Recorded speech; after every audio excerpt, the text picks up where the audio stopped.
The transfer was complete, I was safe, my backpack was with me, and judging from the sound of another set of feet landing, I could safely assume my girlfriend had come with me.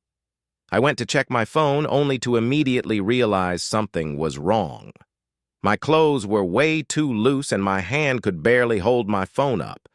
Turning to face my girlfriend while still being careful not to trip over my barely held up shorts that the bottoms of reached my now way too large shoes, I suddenly realized a flaw in what I had requested. "Why is there a child with me?" I was answered with giggling and getting tackled as the voice of my girlfriend said, "So are you, and it's adorable, I love it."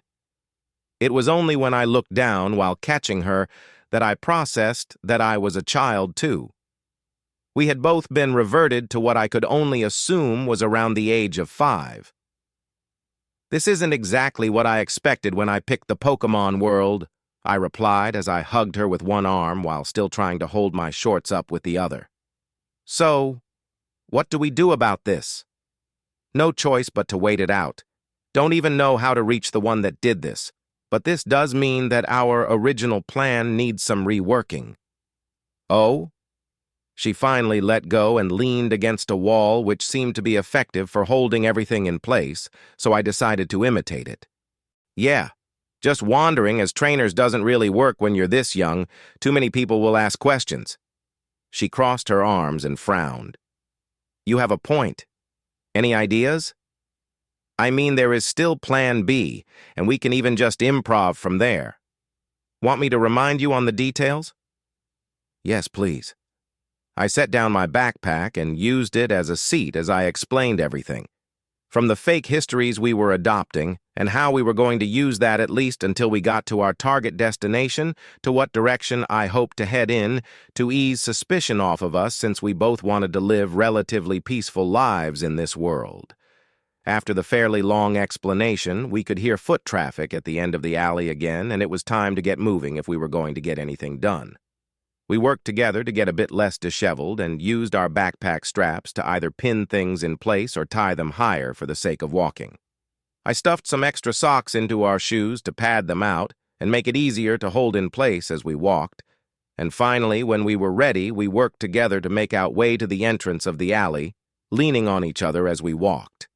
Upon reaching the sidewalk, we asked a passerby where we were and which way it was to the police station, and after assuring him that we didn't need help so badly that he needed to accompany us, made our way in that direction. The sun was high in the sky as we finally found our way to the police station and slowly pushed our way through the door, exhausted from carrying more than our tiny bodies were accustomed to. The desk officer looked up from their work upon hearing the door closed and suddenly stood up. "Welcome to the Saffron City Police Department. Are you two okay?" they asked. "We're fine, just lost." "Is Officer Jenny available to talk to?" I replied. "She is out on patrol right now, but I should be able to help you with directions or take you two home." The officer kindly smiled, but his friendly gesture was immediately shot down by my girlfriend responding. "My mom said that if I need anything in the city to ask Officer Jenny and don't bother anyone else." "I don't mind. I would be happy to help." The officer put on their friendliest smile, but my girlfriend just wasn't having it. "No, only Officer Jenny," Mom said. She then crossed her arms and pouted like any 5-year-old would. I can already tell that she is planning to exploit this as often as possible.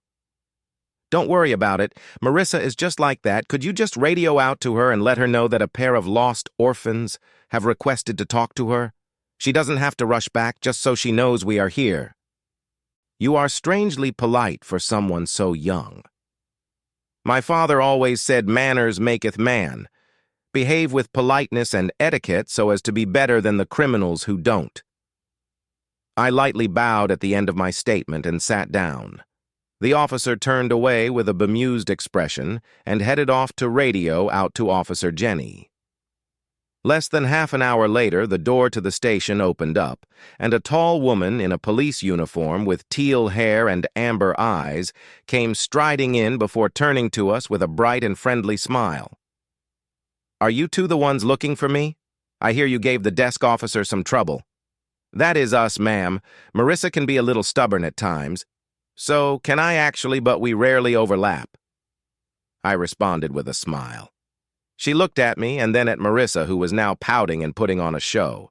She really is planning on abusing the crap out of being a kid again. I'd get too embarrassed. So good for her. Oh, sweetie, it's fine. No one is in trouble. But what's wrong? Why did you ask for me? Mom said, when we are in the city, if we have any problems, to look for Officer Jenny, Marissa responded. So what's the problem? We don't know how we got here, and we only just barely found out that this is Saffron City. Our parents always told us that if we ever got separated from them, that we had to go to Professor Oak. I made sure to stare at the floor while speaking. It helped convey the mood I wanted to put out. Your parents? Are you two siblings? No. We both immediately responded. She's my best friend. My parents would drop me off at her place whenever they had to go on mission, so we got to hang out a lot. He's my best friend. He helped me hatch a Pokemon egg and his hugs are warm. Oh. Okay then. But what happened to your parents? How did you not know what city you were in? Because of Arceus. We don't know exactly what happened, but knowing Team Rocket, they are probably dead. What? Explain. Mom and Dad were Pokemon Rangers and they fought against Team Rocket a lot, but they became a lot more violent lately. Then they attacked Marissa's family's ranch because her dad was a Pokemon doctor and was offering Pokemon medicine when he wasn't supposed to.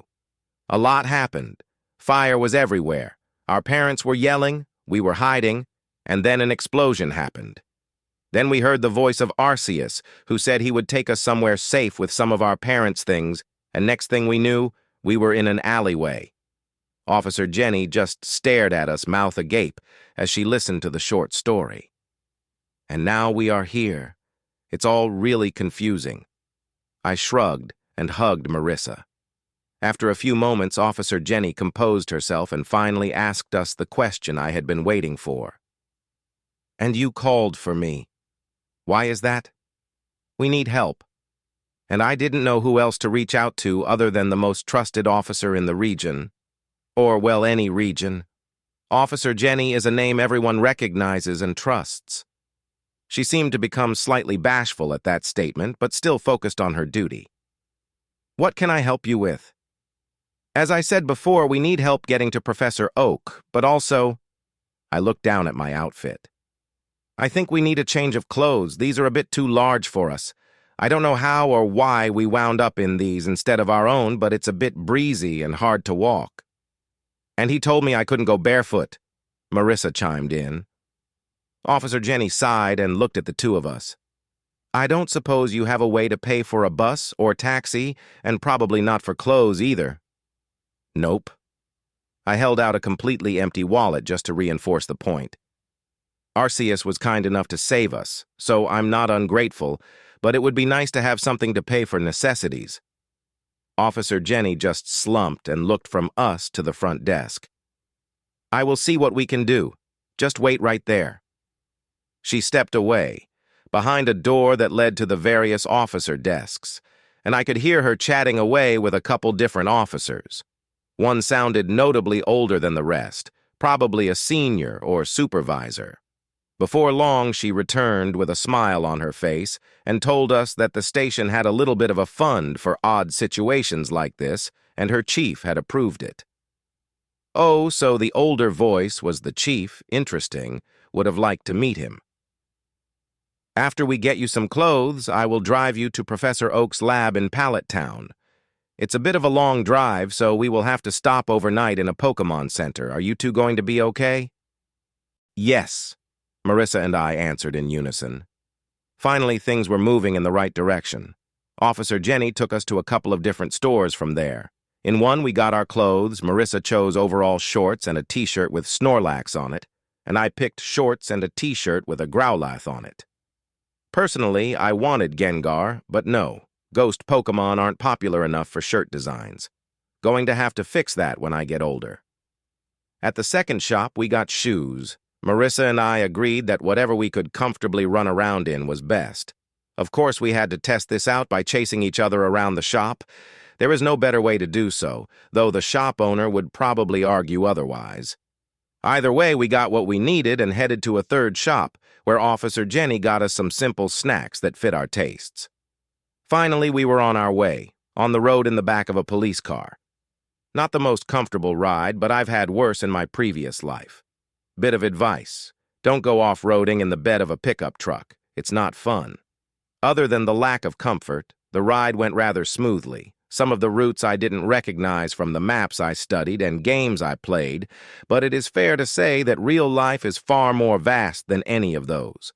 At some point, Marissa had fallen asleep on my shoulder, and I just stared out the window.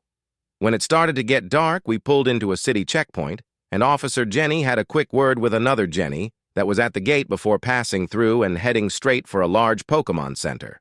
It sounded like our Jenny was instructed to hand us off to that Jenny who would take us the rest of the way, while our Jenny kept an eye on the city.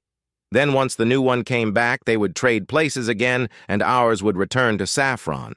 It didn't make sense to me, but, oh well, maybe something to do with department fuel budgets? Once we stopped at the Pokemon Center, Officer Jenny got out of the car and opened the door for us. I would make a comment about child locks, but it is a police car after all. I gently shook Marissa awake, who looked around bleary-eyed.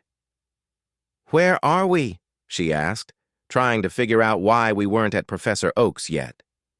"The trip is a bit too far for just one day, but don't worry. We arrived safely in Viridian City and will be staying overnight at this Pokemon Center," Officer Jenny replied, sensing the reason behind the question. At her statement, both Marissa and I remembered our roles and tensed up a little. Viridian is the home of Giovanni, head of Team Rocket, the same ones who supposedly killed our fake parents. This couldn't have gone worse.